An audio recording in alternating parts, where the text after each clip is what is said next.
Good afternoon. We're a little late starting, but I think this is now the moment to do so. So thank you for gathering here for our last plenary academic event of the first day of the conference. This is the Professor Nick Kraft's Presidential Memorial Lecture. He, of course, is not here, and I'll explain that. There's a code of conduct slide that's coming up at some point. Okay, so this, we hope, it should be on every chair moment, so as I remind you of our code of conduct. This final event celebrates the immediate past president of our Royal Economic Society, Professor Nick Crafts, who died in October 23. Now, normally, the past president gives their presidential address at the conference immediately after their presidency. So he was due to give his presidential address this morning as our opening plenary. So instead, we've created this memorial lecture, not just to honor him, but also so that those of you who didn't know him personally or never heard him talk can get a sense of the kind of person he was and the wonderful scholar that he was.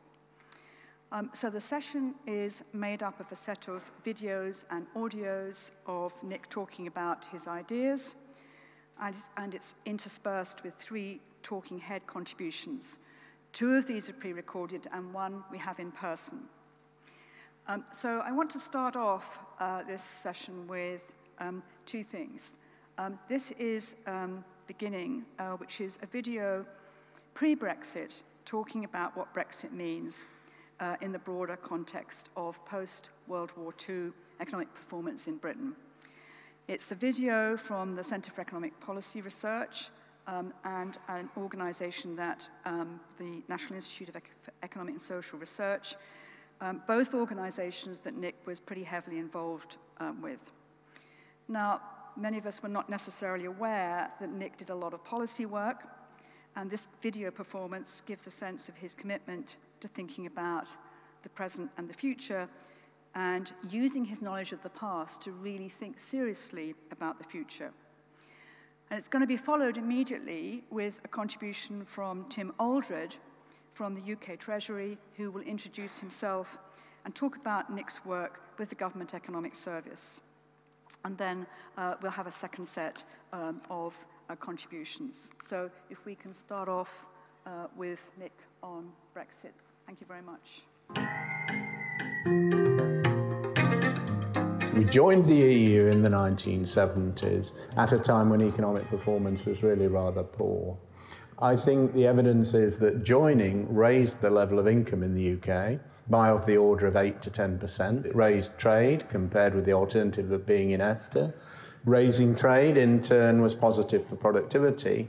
And one particular reason why it was good in the 70s and early 80s was that it raised the degree of competition in the British economy. There are lots of different ways of doing Brexit.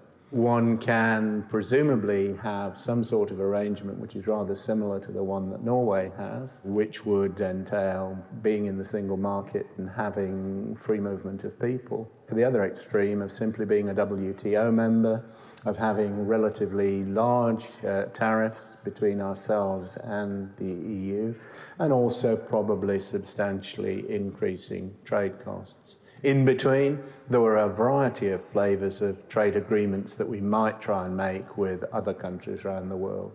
So the different flavours of Brexit probably vary in the extent to which they raise trade costs and lower volumes of trade compared with the counterfactual of staying where we were. Brexit means Brexit. If Brexit means Brexit, we have to accept that the UK is going to take, at least in the short term, a hit to its national income and probably to its productivity. This will come partly through uncertainty, partly through reductions in trade compared with the counterfactual of remaining. In that context, I think it becomes pretty important that the UK develops policies which would, of themselves, promote higher productivity and, in due course, an increase in investment. Those kinds of supply-side policies would surely include better encouragement for innovation, an improved design of the tax system, more government investment in infrastructure and education. There are important things which we could do on a proactive basis, which might in the end compensate to a degree for the loss we otherwise experience. If we think about why we haven't done that, it's because it's politically difficult. But where do the difficulties occur? Where do they arise? They've arisen in Westminster, not in Brussels. It seems likely that the UK can only be a full participant in the single market if it accepts the continuation of free movement of people. That's politically probably pretty difficult given the strong feelings that many voters have, which are anti-migration. But a sensible government would try and assuage some of those feelings without reducing the degree of free movement of people significantly.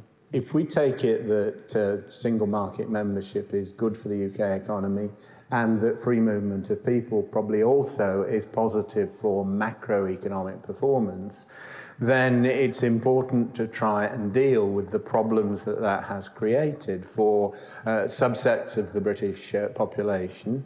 It's important that we put in place policies which mitigate adverse effects of migration where they occur. That clearly involves action in the housing market. It clearly involves action with regard to improving local public services in areas where migration is high. The things which could make migration seem less of an issue, we could certainly have done outside or inside the EU. Politicians have been very slow to react, and now we're paying the price. The piece of advice I would offer UK negotiators is that it is pretty important to try to hold on to a high volume of trade and to prevent trade costs rising unnecessarily. I think that entails being pretty close to a single market participant if we can achieve that.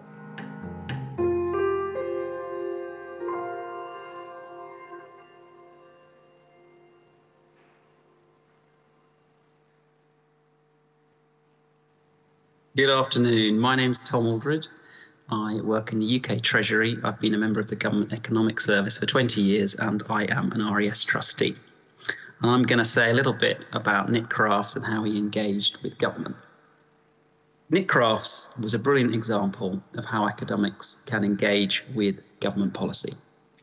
He had an incredible wealth of knowledge and wisdom, and he wanted to share it and not keep it to himself.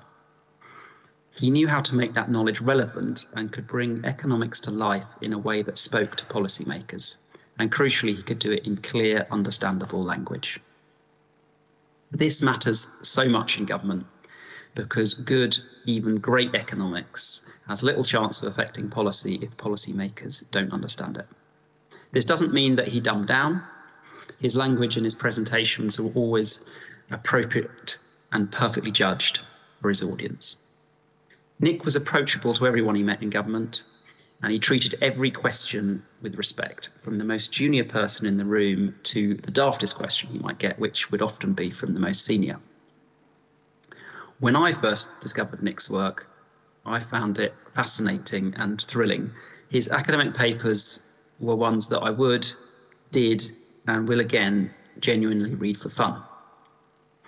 His work was so valuable in part because it helped give us historic perspective about economic patterns and problems that we may have seen before, about policies that government has tried and then tried again and tried again, about how, as he put it, the UK had forged ahead, fallen behind and fought back. Some of us in government have been here for a while, but not all of us. The UK Treasury, where I work, the median age is 29. Which means that their memories may not stretch back to the last crisis or when a policy was tried before. I am often working with brilliant colleagues for whom the global financial crisis is not a difficult memory of their working life, but something distant that happened when they were still at primary school. Nick framed his analysis in historic context, but always without being patronising. He spoke with many audiences in government on a wide variety of topics, and this includes transport, housing and planning, competition, innovation, industrial policy, and of course, the history of economic growth. And I've discovered that in January 2023, he came into a government department and gave advice on how we might think about economic policy in the context of artificial intelligence. And his comments that day were, as you would expect, highly insightful. I spent 5 years working in the Treasury's economic growth team. And in that role, I engaged with Nick and his evidence on many occasions. And I've been revisiting some of the slides that he shared with us. And it's like looking at a highlights reel of all the best analysis I can remember from that time. When he came in, Nick would always cover a wide sweep of economic policy and history, deploying quantitative evidence, theory, and narrative to make a really compelling case. And he would finish up with clear policy implications, often about what not to do. And even when I look at those slides today, it rekindles some of the intellectual excitement that I felt at the time. I remember I would leave his seminars feeling that now I understood why the UK economy was in its current state and what role good and bad economic policy had played in getting there. Even better, I would always leave with some ideas about what we could do to improve our economic fortunes. Now, it's fair to say that not all of Nick's policy prescriptions found their way into government action. In preparing for today, I received one story from a colleague who had spent some time working with Nick on a transport advisory policy many years ago. Reflecting on his time on the committee, Nick would say, "Think of me next time you're stuck in a traffic jam." We suggested many ideas to improve things, and the government ignored every single one. But Nick wasn't always ignored in government, and certainly we as economists were always listening. And thankfully, Nick didn't give up on us either. He was always willing to come in to talk to us again and again, sometimes to tell us the same thing that he told our predecessors, but he'd always have new insights as well. And so government policymakers owe Nick a debt. I think that Nick loved his work and he loved talking to people about it. And I think he wanted to make an impact and to contribute to making the UK a better place. And for me, that's a great legacy. So thank you, Nick.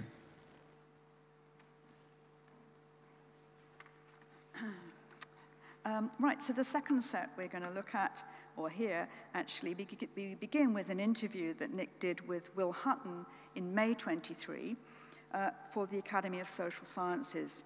This is one of a series of interviews with the Academy that the Academy have been producing.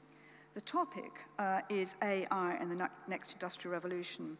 And this first section is about industrial revolutions. This is going to be immediately followed by a real-life talking head. I'm really delighted that Professor Cormac Gráda, Emeritus Professor of Economics from University College Dublin, has come up from Dublin to join us here. Cormac started out as an economic historian of Ireland, but has since worked extensively on famines worldwide and on the economic history of industrial England, and knew Nick very well. Cormac's going to talk about Nick's work on the Industrial Revolution, but much more, I think, about Nick's work as an economist come economic historian. So first of all, a talking audio from Nick on productivity, and we'll hear a bit more of it later, and then immediately we'll have Cormac talking about his experiences and thinking about Nick's scholarship. Okay, thank you. Why has it gone pear-shaped? Why has it gone pear-shaped? I think it's gone pear-shaped for a number of reasons. It's not a one-reason story. The financial crisis did do considerable damage.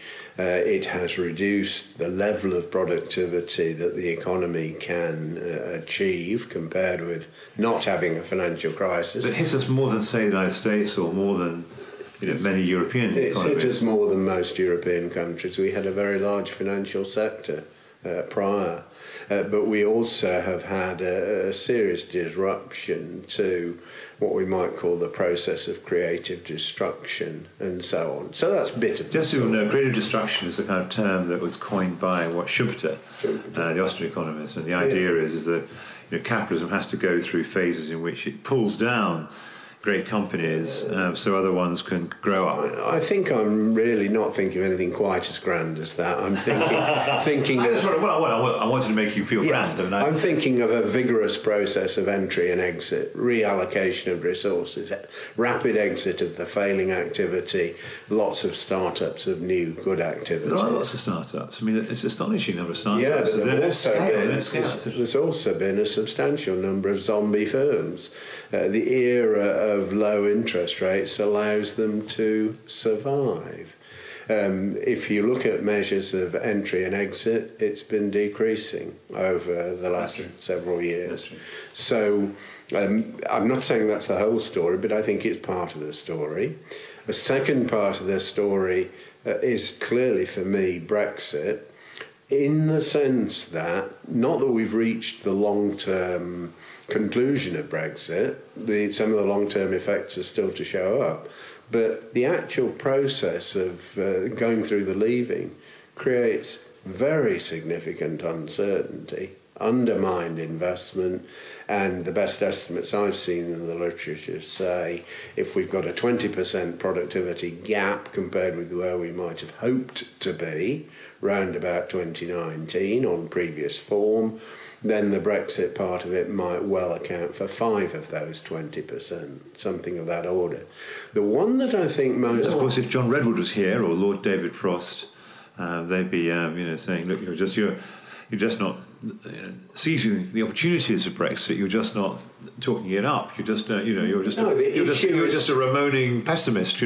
That's what they would say if they were here. Well, perhaps they should look at the empirical evidence and think about the theory of how investment works. We know that uncertainty is a really major handicap for an economy in terms of investment. We know that not knowing how Brexit would pan out was an important source of uncertainty. I refer you to the survey done by the Bank of England, by the Stanford economics team for the Bank of England, which I think provided a compelling case that there's a big productivity cost to that. I prefer evidence to assertion. The third one, which I think hasn't had as much attention as it might, and is sort of hidden a bit in the arcane, the weeds, if you like, of productivity performance, is the waning of the new economy ICT revolution, which we did pretty well at. We were good with that technology by most European standards. That gave us quite a strong underpinning to productivity growth in the 1990s, around the turn of the century. I think it's starting to ebb away as the financial crisis comes along. The arithmetic I've done suggests that the slowdown in the productivity impact of ICT, IT, call it what you will, has probably knocked about 0.9% a year off our productivity growth rate, might account for nearly half of the slowdown. Now, if that diagnosis is right, then you might say, okay, that's a technology we exploited pretty well.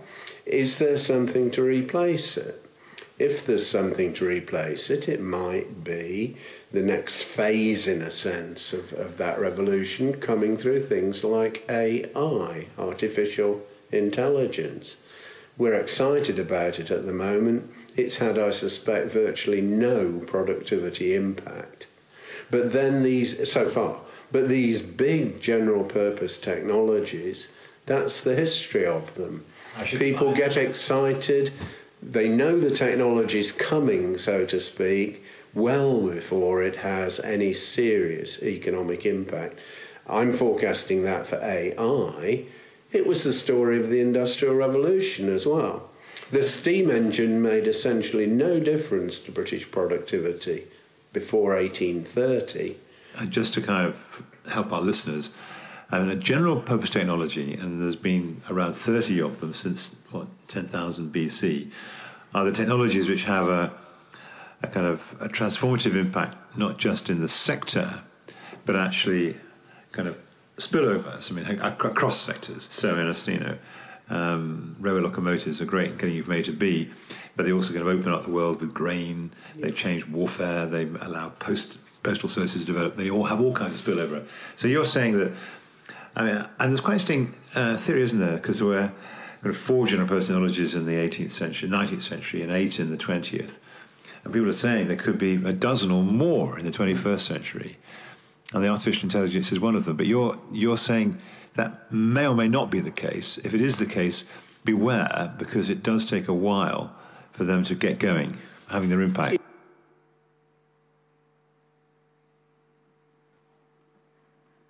Yes, I'm not sure we stopped quite where we wanted to there, but here we go with Cormac. Thank you. Hi there, can you hear me? This working well? Yep. So thanks very much for this honour. As you said, Nick was a friend, and I think all his friends miss him very much. Professor Nick Crafts was not a gambling man, but he was an avid reader of the Racing Post. And that is probably why he often referred to his audience, not in a derogatory way, be they students or academics like you, as punters.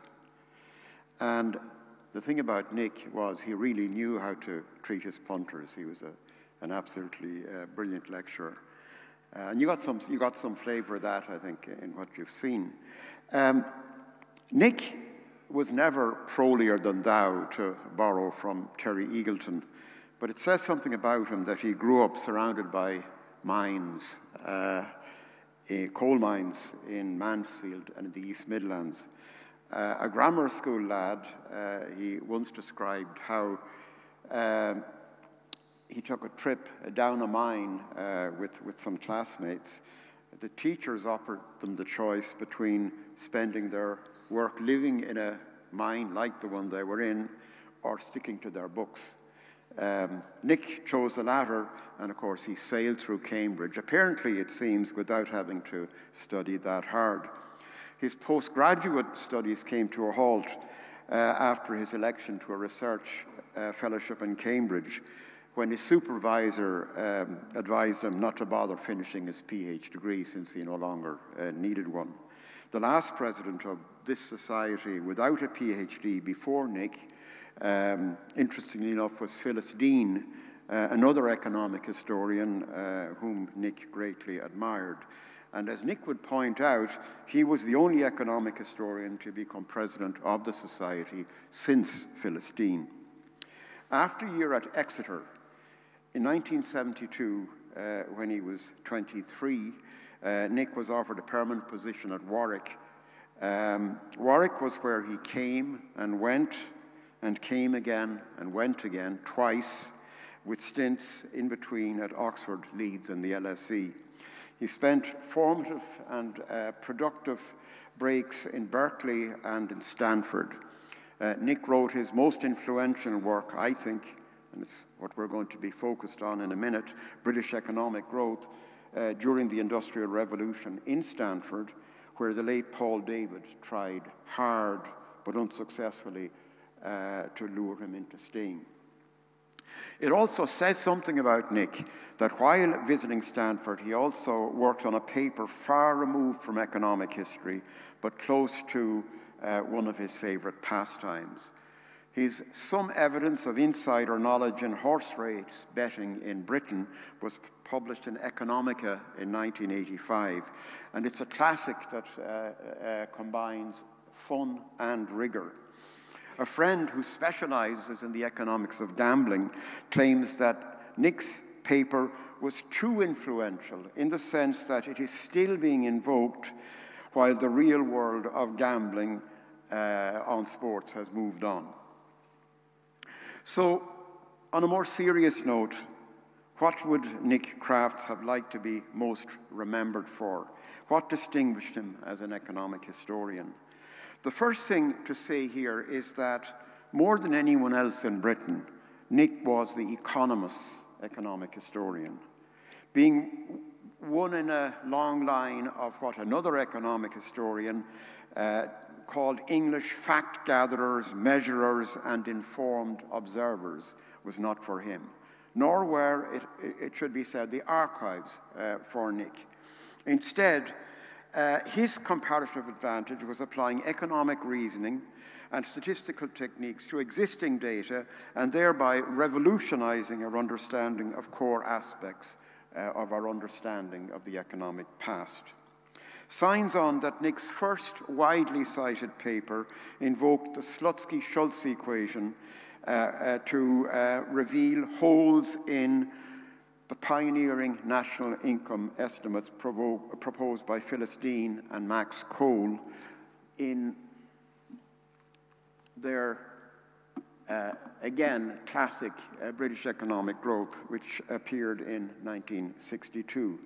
In later work, Nick applied endogenous growth theory, the statistical value of a life, the Human Development Index, cutting-edge time series econometrics, the concepts of revealed comparative advantage and general purpose technologies, as we've just been hearing about, the solo productivity paradox, which Nick referred to, although not in so many words, and more as tools for explaining the past and its lessons for the present. Second, although Nick had a fairly broad range as an economic historian, his contributions on the Industrial Revolution have really revolutionized how the episode is understood and taught. That short 1976 paper that I mentioned marked the start of a project that would lead to British economic growth, 1985, and a series of very influential papers with Nick Harley in the 1990s. Crafts and Harley became widely known as the two Nicks. Their work created much controversy, but in the end it revolutionized our understanding of industrializing Britain forever. So before our Nick, the economic history of the Industrial Revolution sought to explain what most economic historians saw as the great surge forward that was the Industrial Revolution from roughly 1780 on. After Nick's contribution, the challenge was to explain the persistence of slow growth for several decades after 1780. Tables like this here would pervade Nick's work in publications, seminars, and teaching for the rest of his life. This is a growth accounting table, and growth accounting tables were, I think it is fair to say, his favorite workhorse. I am sure that if he were here today, he would treat you to at least one or two of these tables. Nick, who could be very funny, would joke about such tables. Eric Melander, a former student, remembers teasing first-year classes in the LSE with, and I quote, "Please, Nick, show us another growth accounting table, I hear you say." This is a good example of Nick's wry, sometimes self-deprecating, and also sometimes sardonic humor. Nick's tables imply, they highlight two important findings, and they also imply two more about British economic growth in the 18th and the 19th centuries. First, and you can see here from the first column in red here, economic growth during the classic period of the Industrial Revolution was slow. Nick's revisions did not change the pre-1780 picture much, but his estimates for the following half-century or so seemed to deny that the Industrial Revolution was a macroeconomic turn point. And as you'll see here between the first two blocks of numbers there, Nick's position on that hardened. And the numbers under B here are lower, both in terms of economic growth and also in terms of total factor productivity change on the right-hand side. So on this last column, Nick's last estimates of annual TFP growth during the 18th century imply that a combination of, think about it, efficiency augmenting institutional change, economies of scale, the useful knowledge created by the Enlightenment, and Ashton's famous wave of gadgets that swept over England, all of those can have added no more than 10% to GDP between 1700 and 1780, which is maybe a hint that sometimes we can over-explain the Industrial Revolution. And also that the combined contribution of all those factors before 1780 was equivalent, more or less, to the contribution of a single innovation, the railroad, from the 1830s on. The relatively slow productivity growth during the Industrial Revolution, supposedly an age of feverish innovation, suggests two interpretations. Either the breadth and impact of innovations was less or later than the anecdotal evidence suggests, or that the TFP measures somehow underestimate the rate of technological progress in an age when both process and product innovation were taking place. Probably there was a bit of both. Third, although in his work on the Industrial Revolution, Nick drew attention to regional differences, his main focus was on England or Britain as a whole. He focused on aggregate data. Yet during the Industrial Revolution, the North and the Midlands boomed, while the South, London apart, languished. And if we proxy labour's contribution to regional economic growth by the product of the change in wages and the change in population, then we get what is implied here. And when you do that, when you disaggregate, then you see here that between 1800 and 1840, labour's contribution there is 3%. And you should also bear in mind, this is a period when there is capital deepening going on, and that capital deepening is concentrated in the North and the Midlands. So that overall, economic growth in that period highlighted in red there could have been up to 4%. And that in a way is, I suppose it's one way of reconciling Nick's position that growth was very, very slow, and that of his detractors that there was an industrial revolution going on. So there was, but maybe we really need to highlight its regional character. Fourth and finally, Nick never dwelt much on another dramatic implication of his findings, and that is that Britain had to be materially much better off on the eve of the Industrial Revolution than previously imagined. You can see that here. So the numbers in the middle there are derived from Nick, and those on the right from Dean and Cole. And we set GDP per head at 100 in 1831 in both cases.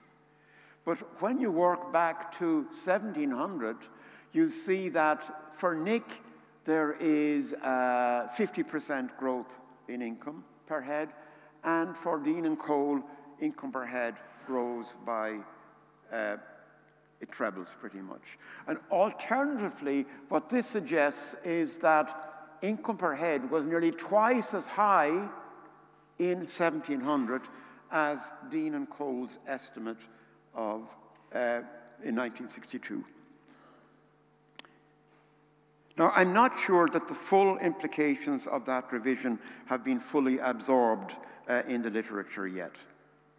Nick was always interested in likely links between Britain's early start and what he dubbed, he kept keep dubbing the disappointing economic performance of Britain later on. But by a similar token, did the relative wealth of the British economy, which his numbers point to on the eve of the Industrial Revolution, work in the opposite direction? It is not as if Nick's revisions laid bare some new pre-industrial golden age. Yet Britain's higher income per capita meant that its workers were better fed, physically stronger and taller. And a reading of recent research in development economics also suggests that better nutrition in childhood and adolescence may have made English workers savvier and brighter and less risk-averse. So to conclude, given a supportive institutional framework, it was easier for the economy to grow. High wages did not necessarily put England at a competitive disadvantage. English workers earned more because they were worth it. Industrializing Britain, therefore, may have benefited from an economy-wide so-called Matthew effect. For everyone who has will be given more, and he will have an abundance. I'm not sure that Nick would agree with all these final speculations, but he is certainly in large part responsible for them. So in conclusion, I would have to emphasize that there was only one Nick Crafts. As we say in Ireland, his like will not be seen again. Thanks very much.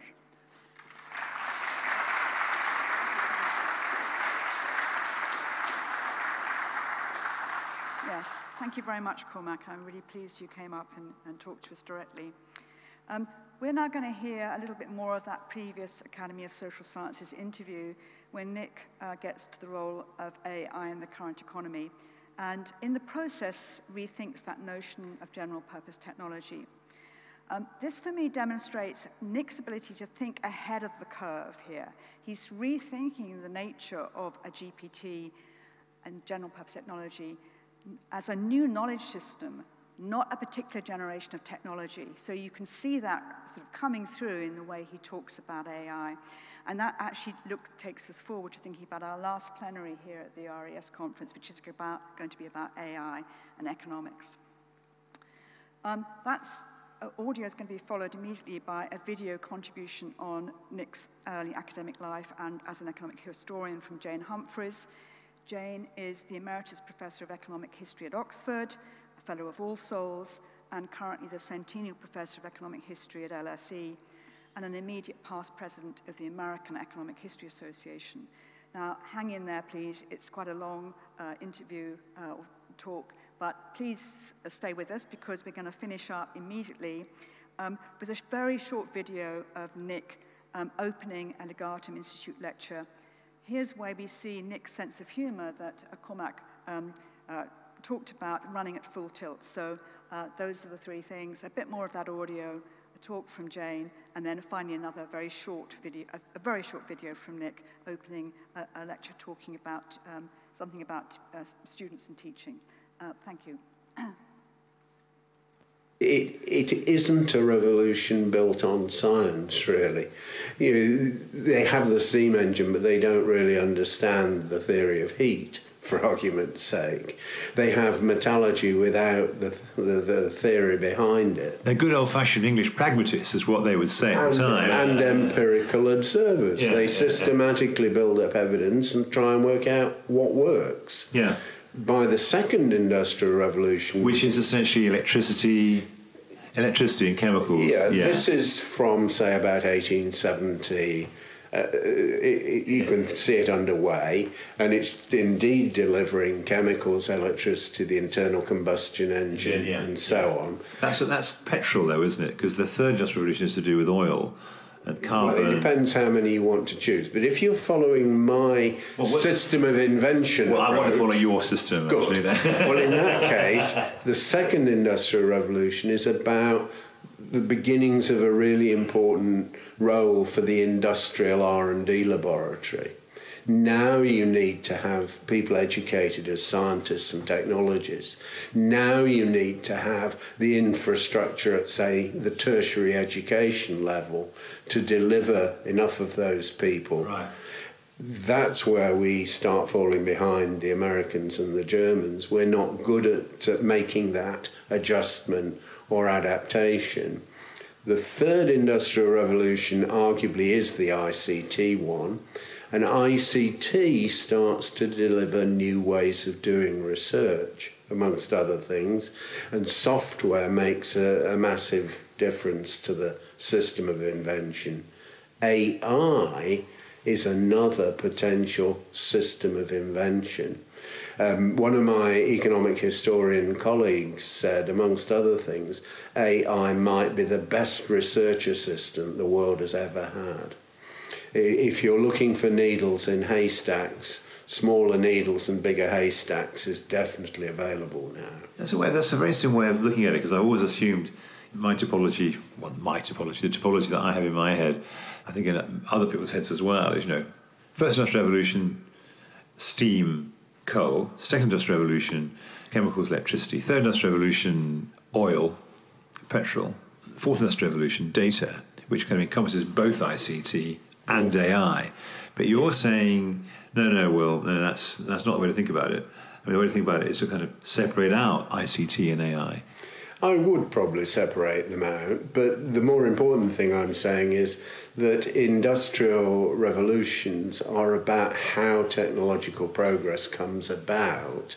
We can itemize some of the technologies they give rise to, but the difference in general purpose technologies between, if you want to roll together data and AI, I'll go with that if you like, that is something which is adding to the process of invention.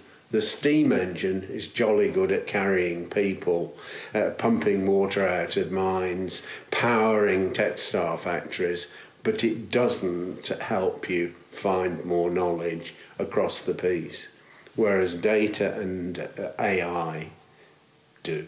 Give us a sense, just a kind of future scope for a minute, give us a kind of window into the Nick Craft's mind. I mean, 10, 20 years' time, what kinds of technology do you think will be underpinning our economy?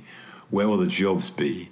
What can we do to make sure we get our fair share of those, or more than our fair share? I mean, what can we do as a country to kind of, be in there fighting at the frontiers of this and building great companies out of it and all the rest? Come on, Will, I'm an economic historian, so I'm only good at looking backwards, not forwards. No, occasionally, come on. As you wander out of your books to have a cup of tea, you must think, I think the semi-serious answer to your question is I don't know. And that's quite an important thing, to know that you don't know. If you don't exactly know which of the jobs which will disappear and the new ones come along, which we've perhaps not dreamt of some of them, then what you need to have is a system which can adapt and be flexible when the time comes. That tells you, I think, something about how you want to educate people. It tells you something about how you might handle the process of creative destruction, to go back to that phrase again. It seems to me you've got to persuade people to be willing to accept that creative destruction is part of a successful capitalist economy, in which case you've got to deal with issues to do with what happens to them when they do lose their job, and to deal with that in a way which offers them true social insurance and an active labour market policy to go with it to help them into redeployment. The key thing in making success of some transformative technology is that you don't end up with the displaced workers unemployed, you have them redeployed. And that is, I think, how we should position ourselves for a future we can't know in terms of what exactly it will be that comes along and exactly what disappears. This point you've made about distinguishing between jobs and worker is very, And I hear you talk, I think to myself, the rise of kind of late 19th century trade unionism and early 20th century trade unionism. I mean, they wanted to protect workers, obviously, but actually, because unions are people who hold jobs, it always ended up being job protection rather than worker protection. And so that's a long shadow, actually, isn't it? It's kind of very deep in our culture, I think. I think it is.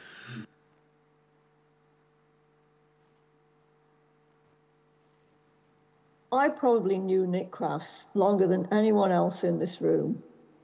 I knew Nick when he was skinny.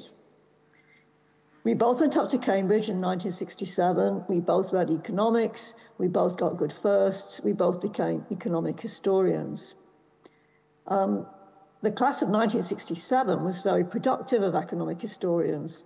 It included Peter Nolan and Mark Harrison, who became experts in China and Russia, respectively.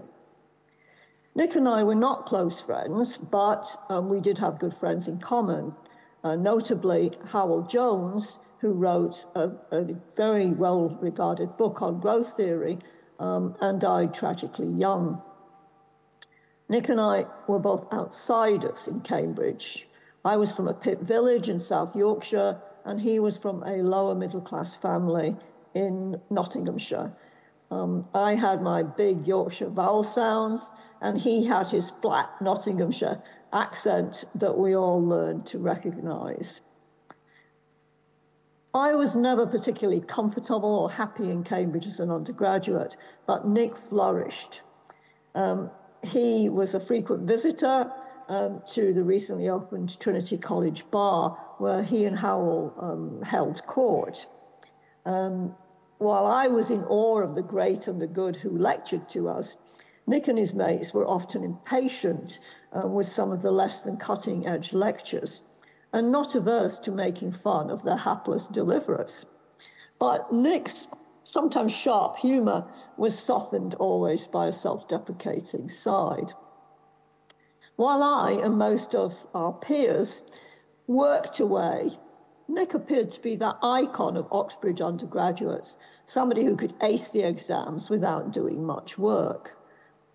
I'm not so sure of this. Nick certainly absorbed much of what Cambridge had to offer in the 1960s, and his later career, and particularly his economic history, bore the hallmarks of his Cambridge education, and the Cambridge Tripos as it then was. For Nick, economic history was applied economics. He was the economist's economic historian.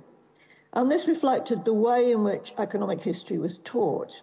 It was not just that economic history was a compulsory part of the course, fully 1/4 of the course content in the first year, and well represented in options in part 2. Nor was this an issue of quantification, although the cliometric revolution was on the horizon.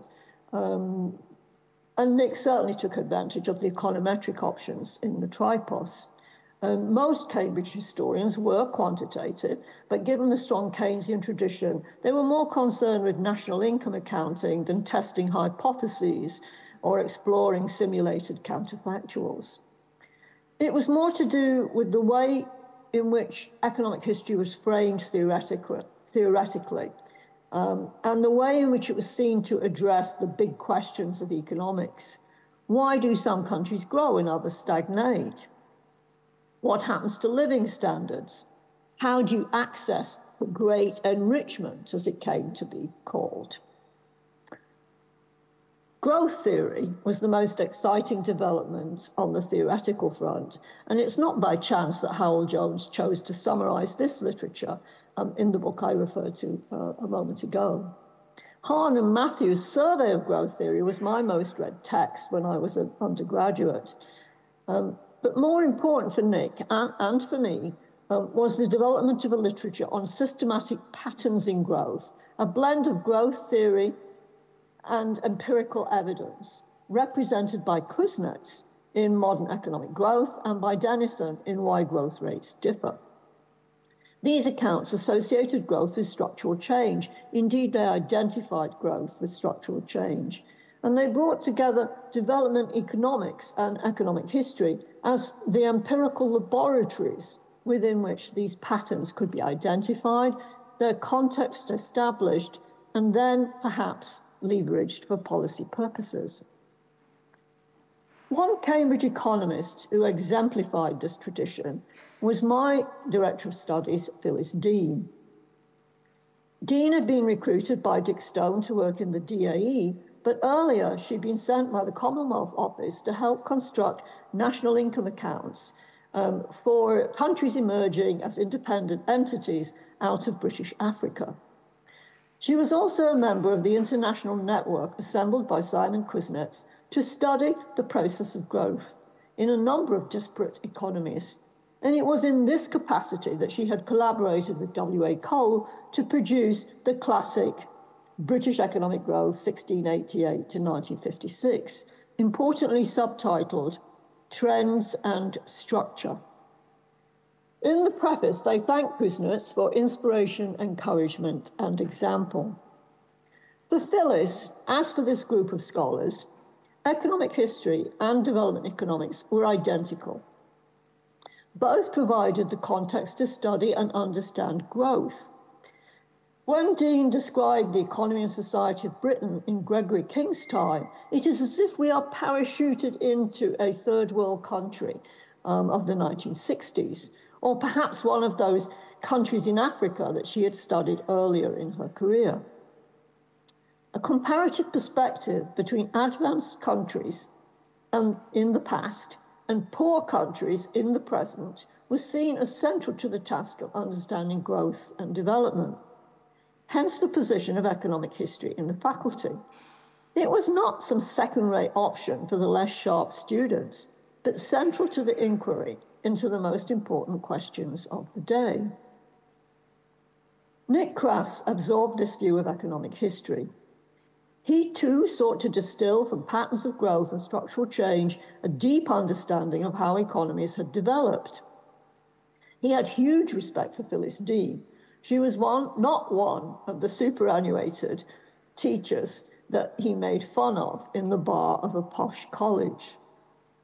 His address at her memorial service showed how carefully he had read her work, how meticulously he had worked through her data, and how thoughtfully he had updated some of her findings. But the clearest manifestation of the Cambridge legacy in Nick's work is on display in his first book, British Economic Growth During the Industrial Revolution, written in 1985. The book is explicit about the comparative perspective relating British economic development to the experience of other countries. Chapter 3 puts Britain into the context of development economists' generalizations about patterns of economic development and illustrates that British experience was, in many ways, atypical, not only compared with the Third World, but also with European historical experience.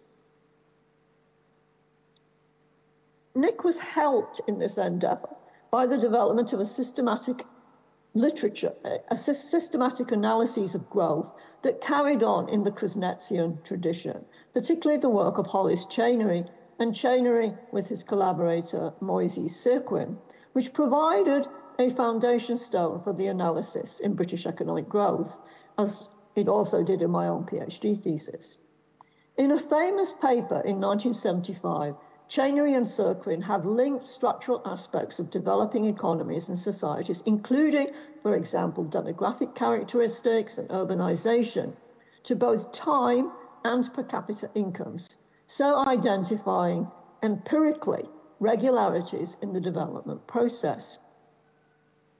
In British economic growth, Nick charts the structural features of Britain's economy at various dates and levels of income, and then compares these with those of other specific 19th century European industrializers at similar levels of income, and also with a normal or representative development path distilled from collective experience.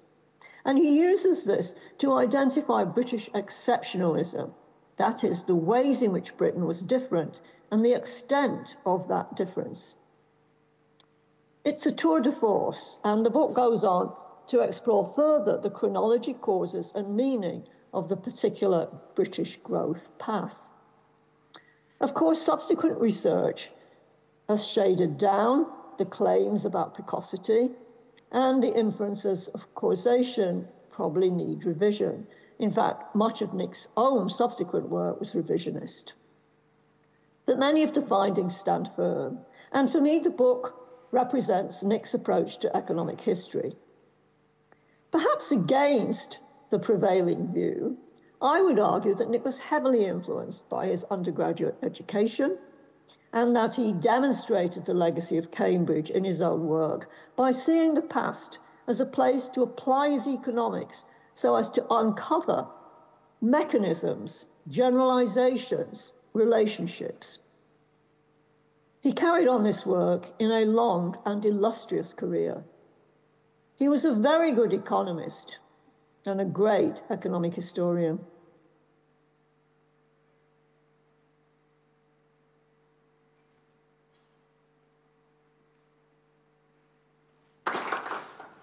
Thank you very much, and thank you for inviting me. I should confess straight away, I don't know what the answer to the question is. I'm hopeful of leaving you in a higher state of confusion than when you came in, because this is quite a difficult issue, and it's not one on which I can say there's a consensus answer or whatever. But as I say, perhaps I can guide you to thinking about it a bit more deeply. And hopefully you can do better than the student whose essay I marked nearly 40 years ago.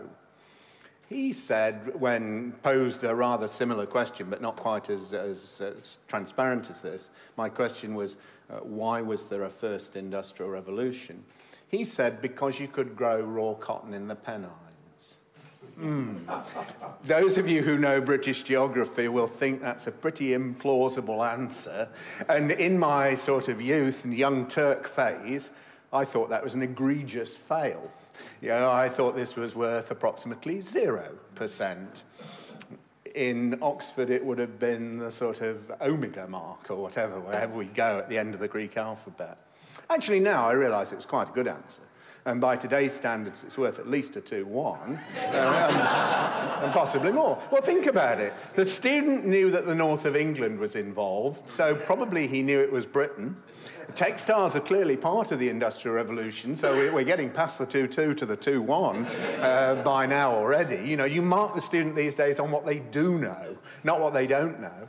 But if you think about it even more subtly, it's a better answer than that. The things it doesn't include are spurious claims about British superiority. There's no meta-narrative of the British triumph. With today's marking, I think it's a first, ladies and gentlemen. Yeah. So, thank you very much for coming into this session. I think it's been a great sense of Nick as a scholar, but also his commitment, RES commitment to economists in the public service as well as in scholarship. So I want to thank Michaela Vecchia, Georgina Jenkins, and Cecilia Secur for putting these materials together. And thanks especially to Cormac for coming up from Dublin to talk.